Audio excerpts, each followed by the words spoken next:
pagi Ibu Asni. Ya, bagaimana kabarnya Pak hari ini? Kabar saya baik-baik saja. Oke, puji Tuhan ya, kalau kabarnya baik-baik.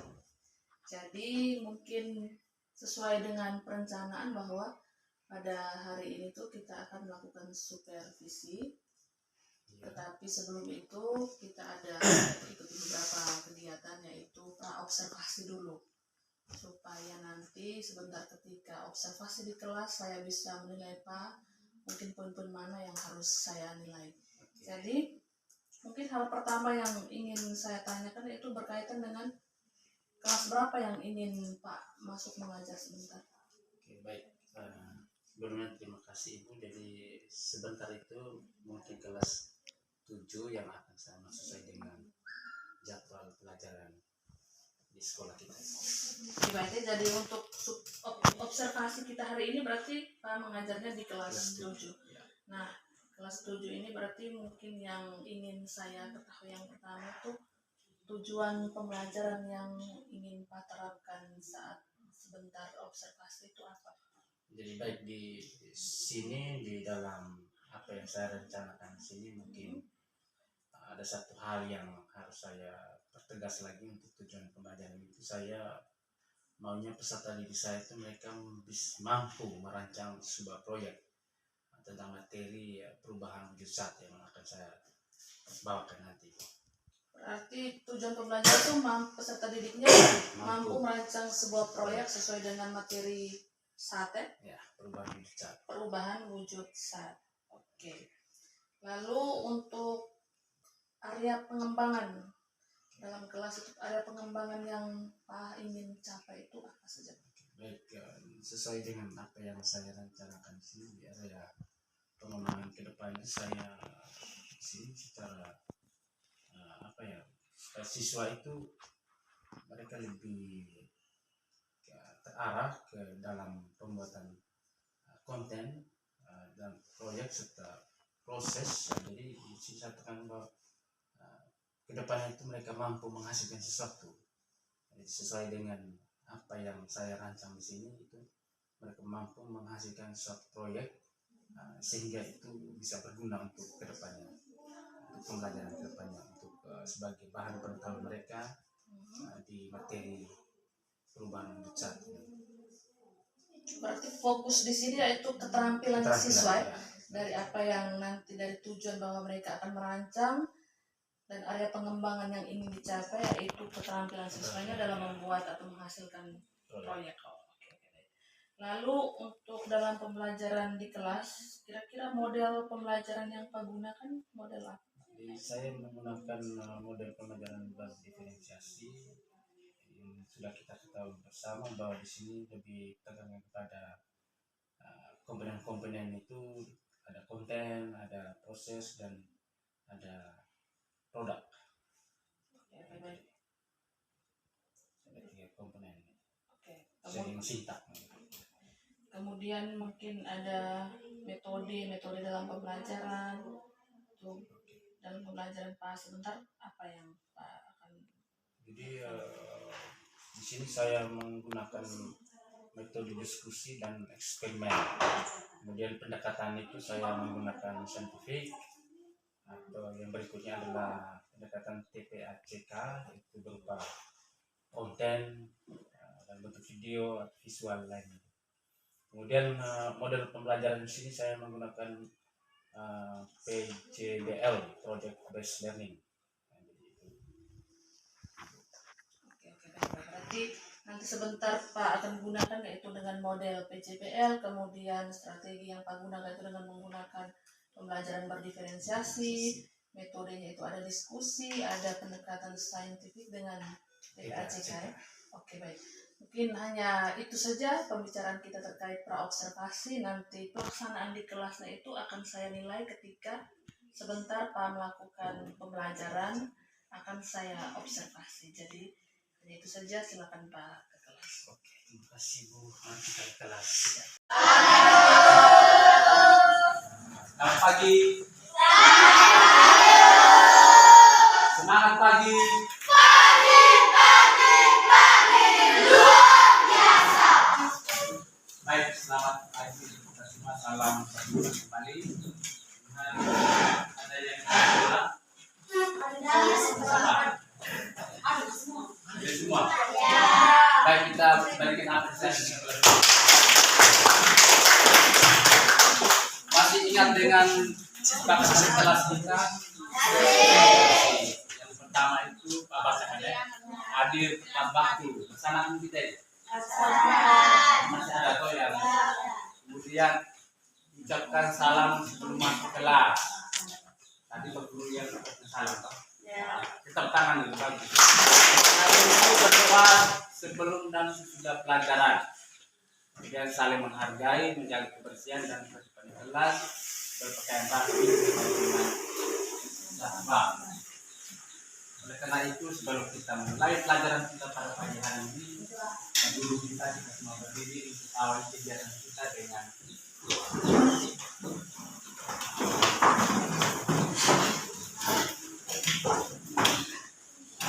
teman-teman dan kaum guru, mari kita berdoa dalam nama Bapa dan Putra dan Roh Kudus. Amin. Bapa dalam surga, puji dan syukur kami haturkan kehadiran. Terima kasih atas berkat dan bimbingan-Mu mulai dari rumah hingga sekolah ini. Sekarang kami mulai pelajaran. Kami mohon curahkanlah Roh Kudus-Mu ke dalam hati dan pikiran kami, supaya apa yang diberikan oleh Bapak Ibu guru kami dapat mengerti. Namamu kami puji kini dan sepanjang segala masa. Amin. Dalam nama Bapa dan Putra dan Roh Kudus. Amin. baik kita berikan baik. Untuk pelajaran kita kali ini itu kita lihat pada perubahan besar ya. Silakan di bab 2 halaman 35 perubahan besar.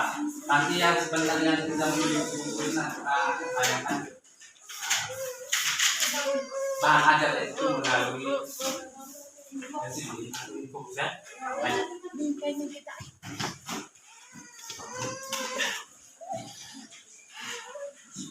Nah, untuk tujuan pembelajaran kita yang pertama itu kita tadi dapat menjelaskan perbedaan keadaan partikel dalam saat padat, saat cair dan gas yang ini memiliki sifat yang berbeda-beda. Kemudian menganalisa kemungkinan perubahan benda akibat suhu. Kita menganalisa kemungkinan perubahan benda terhadap suhu. Kita paham? Kita tahu bahwa sampai sekarang ini kisaran suhunya itu sekitar, kalau tidak salah sih 33 sampai 32 derajat Celcius. Jadi kita memakai standar Celcius. Kemudian yang berikut menganalisa posisi benda di air berdasarkan massa jenisnya.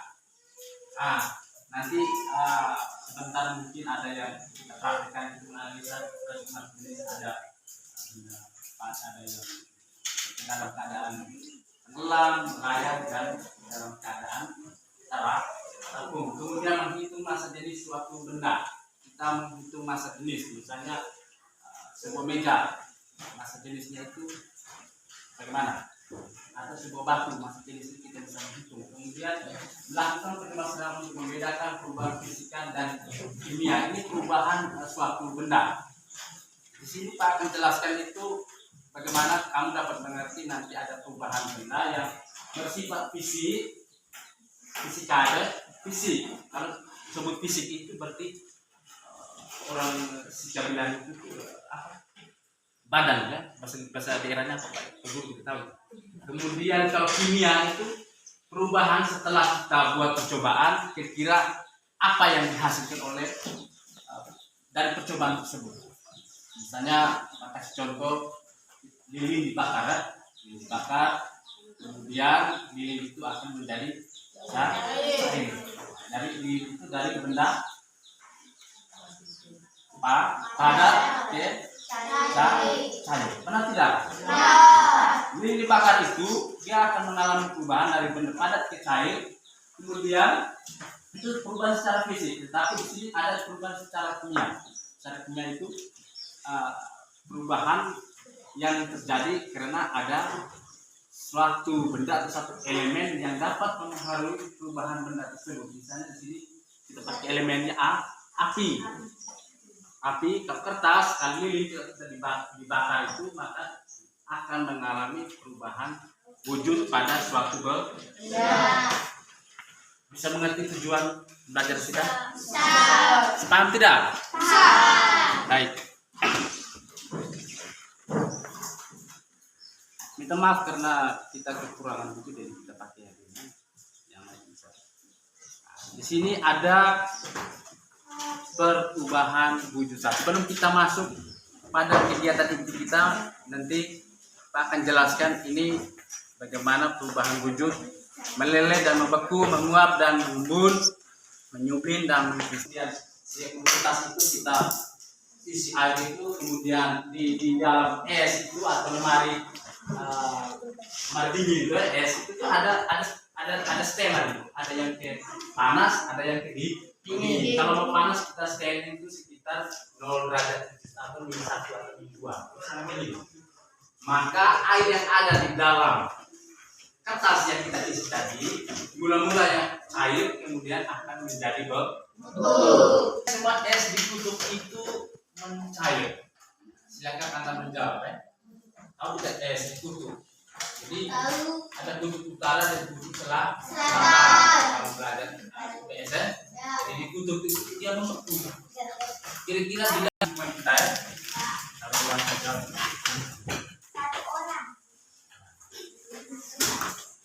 Baik, ini Pak buat demonstrasi. Sebentar baru kalian pakai dalam kelompok, kalian menonton video dan praktekkan di rumah, baik dalam kelompok. Jadi kita harus sesuaikan dengan kita punya lingkungan belajar dan serangan yang kita miliki. Perhatikan. Pernah membakar kayu dok? Ya.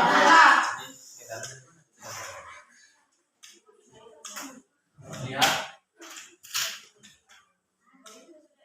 kira apa perubahan apa yang terjadi di sini? Fisika, kimia, fisika. Ada jawaban yang lain lagi? Kimia. Ada yang lain lagi? Kalau kimia,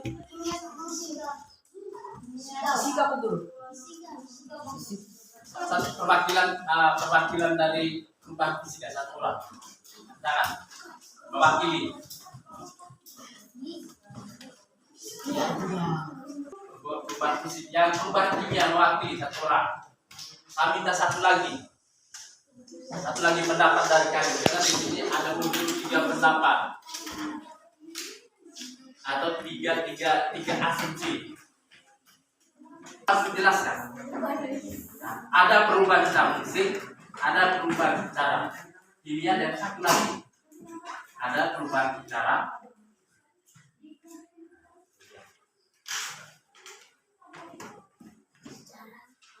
apa?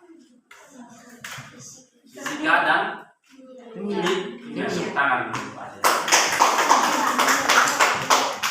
jadi itu merupakan contoh dari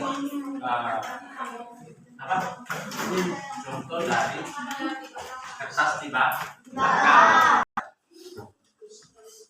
Apa yang bisa dijelaskan? Kenapa ini disebut perubahan fisik dan perubahan kimia? Kertas, perhatikan, kertas kalau dibakar, ya, bagaimana keadaan fisik? Akan menjadi apa? Abu. Fisiknya akan menjadi apa? Abu. Kemudian akan menjadi abu. Kemudian di sini kimia. Kenapa harus kimia?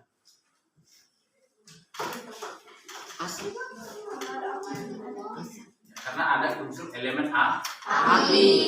Kimia. Api dan cair.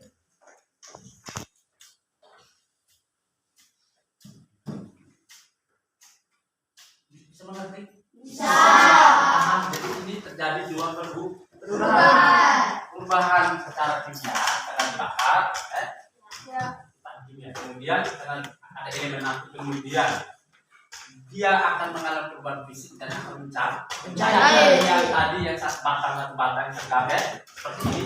Ketika dibakar dia akan berubah bentuknya, dia akan mencair. Kalau lilin itu di bawah lantai dia akan memenuhi seistilah lantai, atau di piring itu dia akan memenuhi di piring. Itu adalah cara sederhana.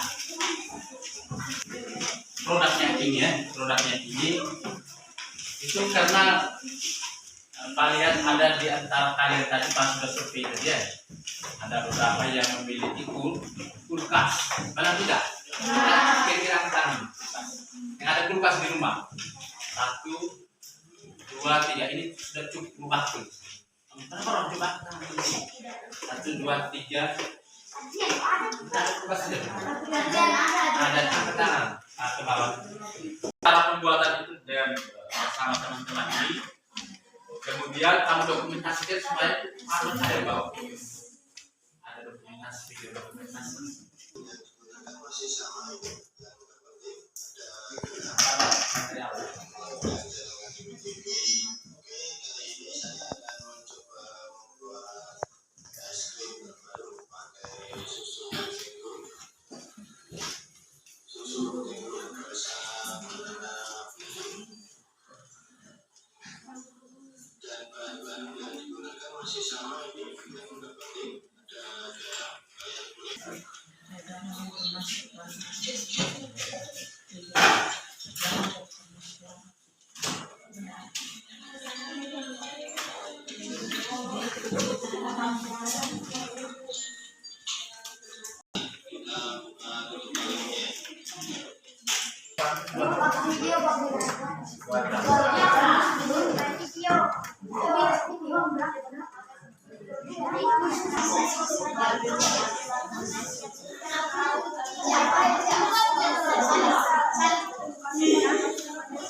Cuma di sini.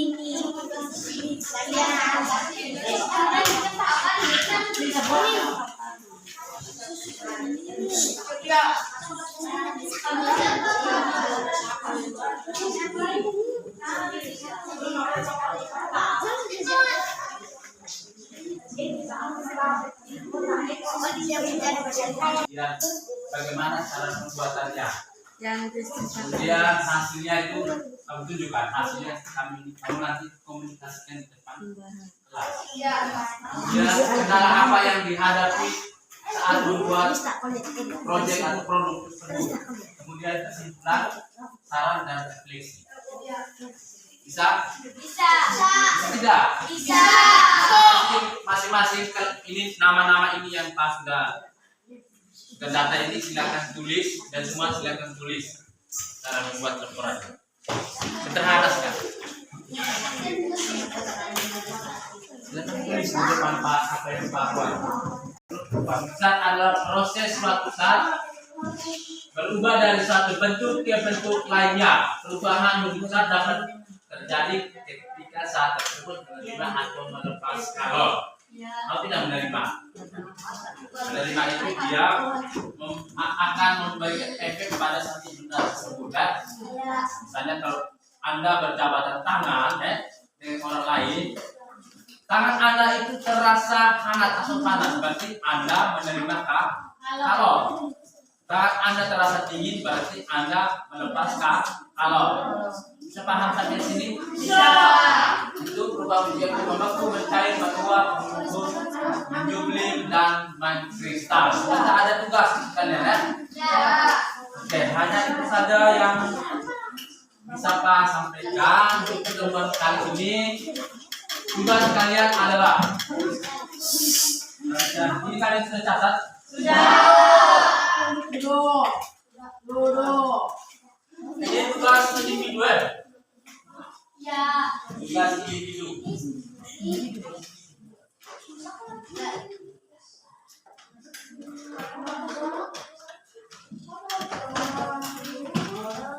Nah,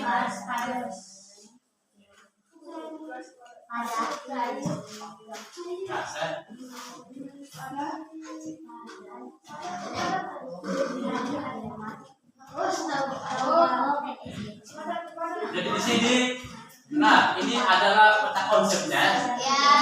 Perubahan dari peta cair ke padat itu namanya apa? Kemudian contoh, berikan dengan contoh. Bisa mengerti? Bisa paham? Kemudian dari padat ke cair itu namanya apa? Kita sudah jelaskan tadi itu ada 6, itu ada membeku, mencair, menguap, mengemuk, dan menyubit atau yang terakhir mengkristal. Jadi dari 6 indikator itu harus didiskusikan di sini di peta konsep ini. Bisa mengerti? Bisa. Bahkan teman-teman bisa paham? Bisa. Dan kawan-kawan bisa paham? Bisa. Nah, saya rasa yang itu benar kau catat dan engkau diskusikan di sini. Nah, kemudian ini padat ke gas itu namanya apa? Kemudian gas ke padat itu namanya apa? Kemudian cair ke gas itu namanya apa? Dengan contohnya lengkap ya. Kemudian cair ke gas itu namanya apa? Ya. Dari itu yang kita sudah tarik kesimpulan tadi ya. Paham dari sini? Bisa. Ada pertanyaan? Ada. Dan membeku. Di sini artian apa ini membeku? Membeku ini contohnya apa? Nah, tulis membeku. Contoh. Ya, contohnya es, member, es cair dibekukan. Refleksi, refleksi untuk kegiatan kita pada pagi hari ini sebelum kita menutup kegiatan kita dengan doa. Silakan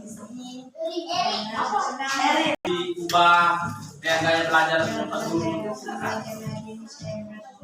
Ya, silakan. Apa namanya? Tepuk tangan dulu.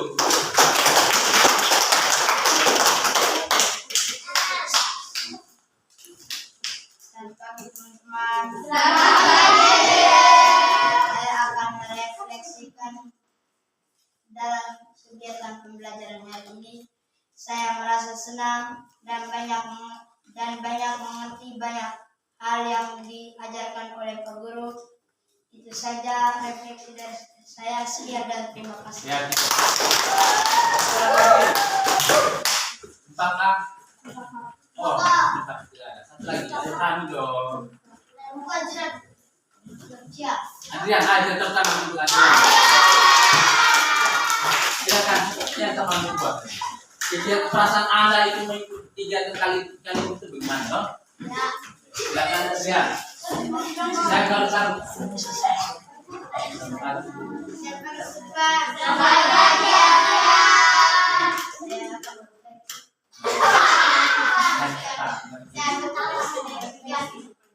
Asik belajar kan.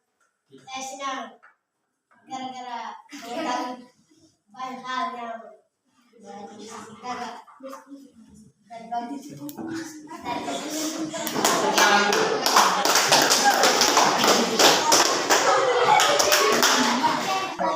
Ketemu di minggu depan dalam pengajian kita. Mari kita berdiri, kita menutup kegiatan kita dengan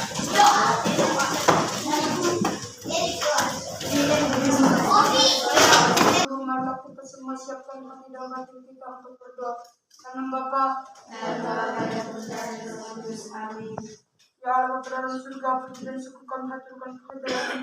Terima kasih Engkau telah menghibur kami dari rumah sampai sekolah ini dalam keadaan sehat. Dan sekarang kami mau istirahat. Kami mohon jagalah dan lindungilah kami sampai masuk ke dalam puji Tuhan sepanjang segala masa. Amin. Bapa dan Putra dan Roh Kudus. Amin. Selamat pagi Pak. Selamat pagi, Bu. Oke, baik. Bagaimana kabarnya hari ini Pak? Baik, sehat. Alhamdulillah sehat. Puji Tuhan ya, kabarnya baik-baik, sehat. Jadi karena kita sudah melewati kegiatan supervisi di dalam kelas, sebelumnya itu kan ada kegiatan praobservasi. Nah, pada tahapan praobservasi juga kita sudah lakukan. Sekarang kita akan ke kegiatan pasca observasinya. Bagaimana saya akan memberikan penilaian saya terhadap hasil supervisi yang sudah lakukan di kelas. kegiatan belajar yang sudah Pak lakukan di kelas. Jadi mungkin hal yang pertama yang ingin saya tanyakan di Pak, mungkin berkaitan dengan bagaimana perasaan Pak setelah melaksanakan kegiatan pembelajaran di kelas. Perasaan saya setelah melaksanakan pembelajaran sesuai dengan apa yang saya tuangkan dalam modul ajar, saya merasa sangat senang, bahagia karena peserta didik saya itu mereka sangat aktif dan antusias sekali dalam mengikuti pembelajaran. Yang Pak rasakan Pak senang karena peserta didik sangat aktif. Kira-kira mungkin aktif yang seperti apa, mungkin Pak bisa gambarkan lebih jelas lagi mengenai keaktifan peserta didik. Kalau di dalam pembelajaran mereka apa yang saya bawakan penyajian materi itu dalam video, kemudian ada kerjanya atau proyek yang saya terapkan itu dalam pembelajaran yang berintegrasi. Setelah saya tanya ke mereka itu sangat senang tetapi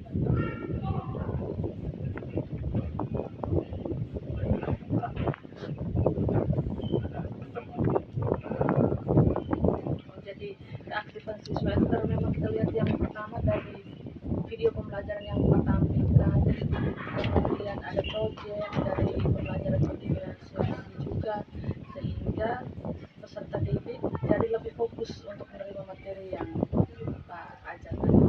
Lalu untuk pembelajaran itu apakah sudah sesuai dengan tujuan pembelajaran yang sudah Pak rancang?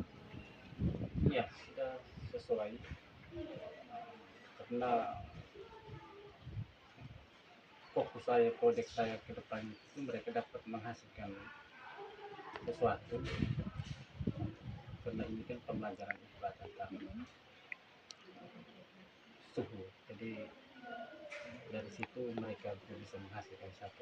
Kemarin kami ada rancang pembuatan es krim sederhana. Jalannya minggu ini presentasi. Oke, jadi tujuan pembelajaran yang diharapkan itu sudah sesuai dengan rancangan yang sudah Pak buat mengenai perubahan wujud saat. Lalu dalam pembelajaran di kelas tadi kan Pak sudah mengatakan di awal bahwa peserta didik sangat aktif dalam mengikuti pembelajaran. Kira-kira ada yang menjadi kesulitan siswanya ketika menerima materi yang diajarkan? Ada kesulitan tidak dari siswanya? Iya, kalau ngomong tentang kesulitan pasti ada. Setiap pelajaran, setiap sekolah itu pasti ada. Jadi di kelas saya itu kesulitan itu ada yang senang belajar visual, ada yang senang pelajaran sederhana, jadi saya masukkan rancangan pembelajaran dibagi dalam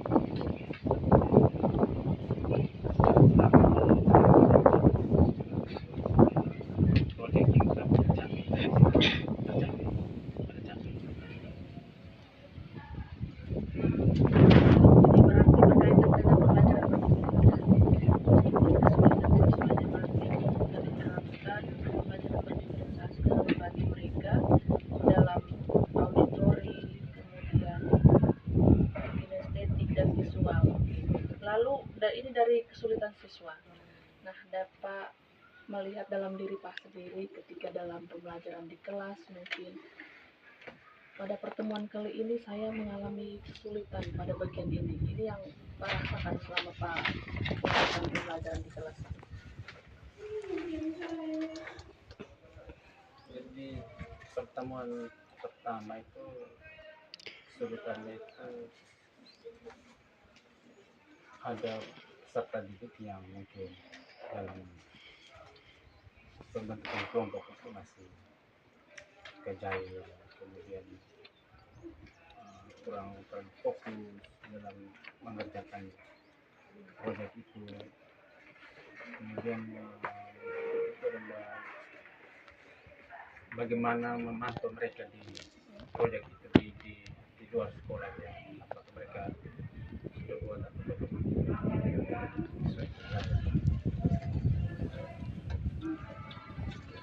Ya, saja. Jadi kesulitan Pak mungkin bagaimana Pak mengatur siswanya. Ada yang memang peserta didik mungkin ada yang lain mengikuti apa yang diarahkan, tetapi dalam hal lain juga ada siswa yang tidak mengikuti dengan baik. Jadi mungkin itu kesulitan. Kemudian dari kesulitan yang menghadapi yang dari kesulitan siswa juga pada pertemuan berikutnya apa yang ingin berubah dari dilihat dari pertemuan sebelumnya. Mungkin pertemuan ini kurang yang saya sebagai guru ini, lalu pada pertemuan berikut kira-kira yang ingin melakukan apa sehingga Pak tidak lagi menemukan kesulitan seperti tadi mengatur siswa dalam pertemuan. Ada kemudian atau pelajaran yang ingin Pak buat sesuatu yang baru. Kalau saya bisa atas bisa peserta didik